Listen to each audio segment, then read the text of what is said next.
전북어는 방송 행복한 응접실 김사은입니다. 매주 금요일에는 조미애 시인과 함께하는 금요일은 책이 좋아 지역 작가 신간을 소개하는 시간으로 함께합니다. 오늘도 표현문학회장 조미애 시인님 나오셨어요. 반갑습니다. 네, 안녕하세요. 네. 4월도 이제 무르익어 가고 봄도 무르익어 갑니다. 계속 한 주 한 주 이렇게 봄을 맞이하면서 문학과 함께 더 성숙해지는 그런 네. 시간을 갖게 된 것 같아요. 자, 오늘도 기대가 되는데 오늘은 어떤 분의 작품을 네, 소개해 주실까요? 오늘은 네. 김은유 시집, 네. 김은유 시인의 시집 가시연꽃을 가지고 왔어요. 네. 네. 가시연꽃. 네. 네. 그 가시연꽃은 뭐 연꽃은 연꽃인데 좀 느낌이 가시가 있죠. 네, 네, 애틋하죠. 네. 그렇죠. 어떤 글이 담겨 있을까 기대를 이제 해봅니다. 궁금해지죠. 네네. 네. 제목이 참 눈길이 가는 그런 네. 시집입니다. 네. 네.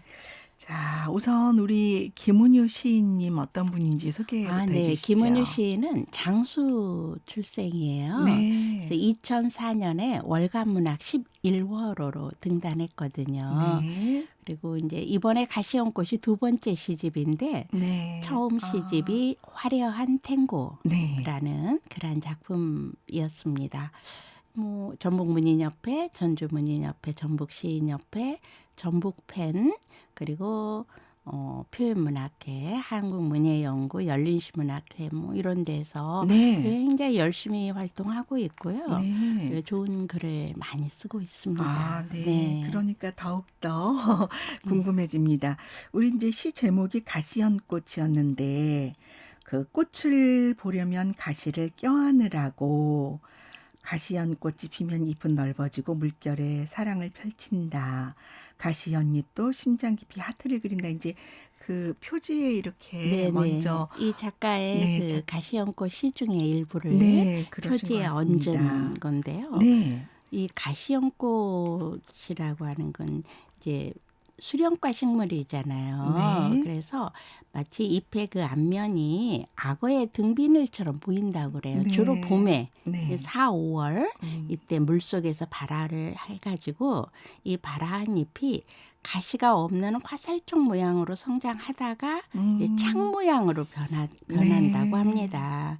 이게 하나 둘 생겨난 잎이 보통 열장 때부터는 둥근 방패 모양이 되고 네. 예리한 가시가 이제 그때부터 생겨난대요. 네. 그래서 긴 잎자루 끝에 붙어 있는데 잎자루는 물속 초기 생장에서 이제 길이가 고정이 되고 전체에 예리한 가시가 있고 네. 보통 최고 2m까지 직경 네. 굉장히 크죠. 네네. 그리고 꽃은 7, 8월에 화려한 자색으로 이 표지에 보면은 가시연꽃 꽃이 있어요. 네. 자색, 보랏빛의 꽃이 있는데 이게 한 7, 8월이면 이렇게 자색으로 피는 그런 설명이 이제 네. 사전적 설명입니다. 그런데 이제 그런 가시연꽃을 보면서 네. 시인은 어떻게 표현을 했을지가 이제 더더욱 궁금해지거든요. 그렇죠. 우리가 네. 보통 연꽃 하면 우리 네. 가까운 곳에 백년 네. 그리고 청운사의 백년이라든지 또는 덕진공원의 홍년 물론 백년도 있지만 이러한 연을 생각하잖아요. 네. 그런데 앞에 가시가 있는 가시연꽃이라고 하는 이 수령과 식물에게서는 또 시인이 어떤 그 감성을 받았을까 궁금합니다. 맞아요. 네. 그러기 위해서 우선 작가의 말부터 한번 들어보고 싶습니다. 그 김은유 시인은 눈앞에 아른거리는 기억들을 마음 가는 대로 따라갑니다. 가슴 속에서 빠져나오고 싶은 열망들에게 날개를 달아줄까요? 그러면서 섣불리 세상에 나와서 빛을 잃어버리지는 않을까요? 성장의 그늘을 참고 견디는 일인가 봐요. 그의 운율에 맞춰 춤을 추어도 될까요? 라고 해서 어떤 시를 한 편의 네. 시를 대하는 어떤 경외로운 작가의 심경을 작가의 말에 쓰고 있습니다. 네. 오늘은 김은유 시집 가시연꽃을 책을 들여다보게 됩니다. 네. 우선 그 대표 시인 것 같은데요. 네네. 가시연꽃을 한번 감상해 볼까요? 네, 가시연꽃은 이제 이 시집의 33쪽에 네. 33이라고 하는 완전한 숫자에 가시연꽃을 딱 무슨 얹었더라고요. 의미가 있을까요? 네, 작가의? 동양 사람들은 글쎄 의도한 것이었다고는 꼭 생각은 안 들지만 네. 모르겠습니다. 그런데 네. 동양에서는 일과 이가 합해져서 양과 음이 합해서 삼이라는 네. 수를 만들고 삼이 두 개가 합해지면 굉장히 완전한 수라고 하거든요. 그래서 우리도 네. 독립선언 33인이 독립선언을 하셨잖아요. 이런 것이 그냥 둔 숫자가 아니라고 네. 그렇게 합니다. 네. 그래서 33쪽에 있는 가시연꽃을 네. 한번 소개해 올리겠습니다.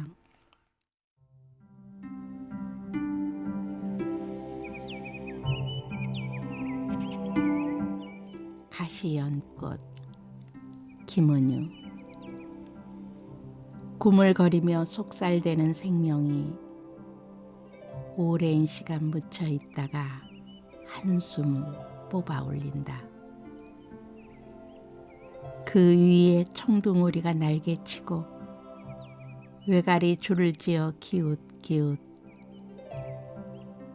자색 입술 봉긋 올라와 너는 사랑의 아픔을 아느냐고 발밑 깊은 어둠 속이라고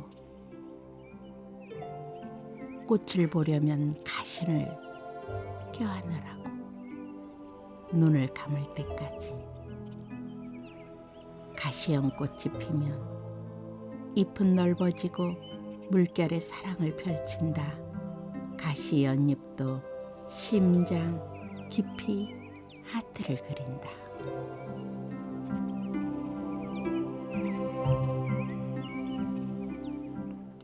김은유 시 가시연꽃을 감상해 봤습니다.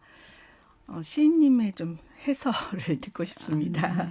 뭐 시를 해설한다기보다는 네. 우리가 아까 가시연꽃의 어떤 식물적인 속성을 우리가 들여다보았잖아요. 네. 그런데 이러한 식물적인 속성을 그 시적 표현을 통해서 오랜 시간 그 생명이 움트다가 이제 드디어 올라왔는데 그러나 세상에서는 청둥오리가 날개치고 외가리가 줄을 지어서 기웃기웃하면서 다니고 그러는 거죠. 한 송이의 가시연꽃이 피는 그런 어떤 가시라고 하는 것이 가지고 있어서 그러는가 어떤 아픔 네, 네, 이러한 네. 것들을 처절한 사랑의 아픔으로 작가는 보고 있는 것 같아요. 네. 하지만 이제 그 꽃을 보기 위해서는 우리가 가시를 껴안을 수밖에 없는 그리고 이 가시연꽃이 피었을 때 굉장히 크잖아요. 그 앞에 네. 그 이제 가시 연잎이나 이게 굉장히 크고 이러기 때문에 그러한 것들이 사랑의 깊이나 사랑의 넓이 이러한 것들까지도 가늠하게 하는 그러한 작품으로 이렇게 한 송이의 가시연꽃이 이 시로서 재탄생한 것이 네. 아닌가라고 생각해 보았어요. 네. 네, 이 작가가 이렇게 자연을 바라보고 네. 또 작품을 쓰기도 했지만 바로 옆에 보면 어머니와 멸치라고 해서 네. 우리가 이 어머니에 대한 뭔가 어떤 대상을 봤을 때 그로 인해서 작가가 연상하는 시인이 수필가가 연상하는 세계가 무엇인가 하는 걸 보면 그 작가의 그 작품의 세계를 가늠하게 되거든요. 네, 어머니와 멸치라는 작품이 있어요. 우리 김 PD님께서 한번 소개해 네. 주시면 어떨까요? 네. 그러게요. 제가 한번 어머니와 멸치 소개를 해드리겠습니다. 어머니와 멸치 김은유. 멸치를 다듬다가 등 굽은 어머니의 생을 만났다. 거친 바다 파도를 휘어잡던 기세는 침대에 누운 채 구부러졌다. 잔가시의 아픔을 씹어 삼킨다. 김 한 장도 삼킬 수 없었던 어머니. 파도는 고통을 참아내는 숨소리, 상처가 부서지는 아픔이다. 봄, 연한 앞바다에서 꽃을 피운다는 은빛 꽃잎들, 만만찮은 세상을 사슬로 풀어헤친 엄마. 이제 누운 바다가 되어 머리는 자식에게 떼어주고 말라가는 잔잔해진 바다. 손수 남은 멸치똥을 연신 빼내고 있다. 네. 이제 예전에 제가 그 조기를 보면서 네. 우리가 이제 밥을 먹을 때 가끔 조기를 굽거나 이렇게 이제 해서 상에 올리잖아요. 근데 어릴 적에 할머니를 생각한 적이 있어요. 네. 할머니께서는 늘 조기 대가리를 음. 떼어가지고 조기 대가리를 이렇게 잡수시더라고요. 네. 꼭꼭 씹어서 이렇게 뱉기도 하고. 그래서 그래서 조기는 또 머리라고 하기보다는 대가리 이렇게 해야지 좀 맛이 나는 것 같아요. 네. 근데 물론 이제 조기가 아주 작은 것은 아니었지만 네. 그래도 왜 할머니는 이렇게 좀 부드러운 조기살을 드시지 않고 네. 조기 대가리를 저렇게 씹어 자시나라고 음. 해서 바라본 어린 눈으로 네. 제가 아주 어릴 적이었는데 바라봤는데 어느 날 제가 그 조기 대가리를 한번 씹어봤어요. 네. 이게 조기 대가리를 꼭꼭 씹어봤더니 의외로 고소한 면이 있긴 하더라고요. 고소한 맛이 나요. 네. 그런데 그래도 그 고소한 맛 때문에 할머니께서 조기 대가리를 씹으시지는 않으셨을 거다라는 생각이 드니까 좀 가슴이 먹먹하고 네. 좀 막히는 그런 느낌이었어요. 그러니까 이러한 것들이 뭔가 자녀에게, 자식에게 뭔가 더 먹이려고 하고 주고 싶은 네. 어머니의 마음을 잘 그리고 이제 나타내는 거죠. 남은 것들도 아깝고 이러니까 네. 그러한 것들은 어머니의 몫이 되고 이런 이렇게 우리들의 정말 요즘 아이들은 워낙 좀 풍족한 세대를 많이 살으니까 모두 그러는 건 아니지만 네. 알 수 없는 기억하지 못하는 기억들을 적어도 우리 김은유 시인이나 우리 세대는 공감하고 공유하고 있지 않나 이런 생각을 좀 해보았어요. 네. 네. 아무튼 뭉클해지는 또 시 한 편 머리는 자식에게 떼어주고 그 부분도 참 마음이 아팠죠. 네. 우리 또 다른 작품 한 번 더 살펴보죠. 네, 그 새벽 남부시장 네. 혹시 새벽에 남부시장 가본 가보셨나요? 적, 네, 우리 아, 그러셨어요? 무슨 도깨비 시장이라고 하던가요? 아, 네. 뭐 아무튼 잠깐 또 새벽에 장이 새벽에 쓰기도 열고 하죠. 아침 되면 흩어지는 네네. 그 새벽 남부시장 이야기를 네. 시로 쓰셨더라고요. 그래서 소개 올리겠습니다. 새벽 남부시장 김은유. 개밥 바라기가 보따리를 들어주고 남부시장 새벽바람이 골목골목 어둠을 쫓아 소리들이 모이는 곳. 흥정하는 할매와 할배가 싸울 듯 돈이 오가고 새벽달이 눈 감아주는 곳. 전주천 남부시장 좌파는 벌어지고 물소리 맑게 박자를 맞춘다. 올해 모든 것이 비싸다고 생물은 더 오른다고 생물 꽃게 위에 새우 오징어 배추 무 호박 밥상 배로 오르는데 흥정에 맞추어 전주천 물소리는 떨어진다. 눈에 환하죠? 네. 우리 김은유 작가님이 또 마음이 참 따뜻한 분이신 것 네. 같아요. 그 어떤 또 아픔을 보듬는 그래서 그거를 또 시어로 이렇게 펼쳐내시는 그 마음에 힘이 있고요. 네. 사람들에게 위로와 공감을 주는 그런 글인 것 같습니다. 아, 네. 아, 매우 잘 보셨어요. 아, 그런가요?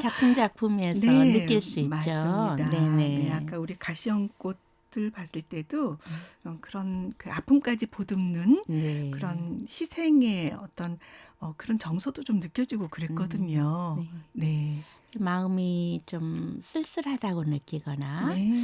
아니면 뭔가 내게 뭐 한 잔의 커피나 또는 뭐 초콜릿이 한 톨 필요한 것 같은 음. 그런 시간이 되었을 때 시 한 편을 읽는다면 네. 우리의 그러한 부족한 부분을 네. 한 편의 시가 많이 채워주는. 아, 네. 좋은 네. 말씀이십니다. 네. 음.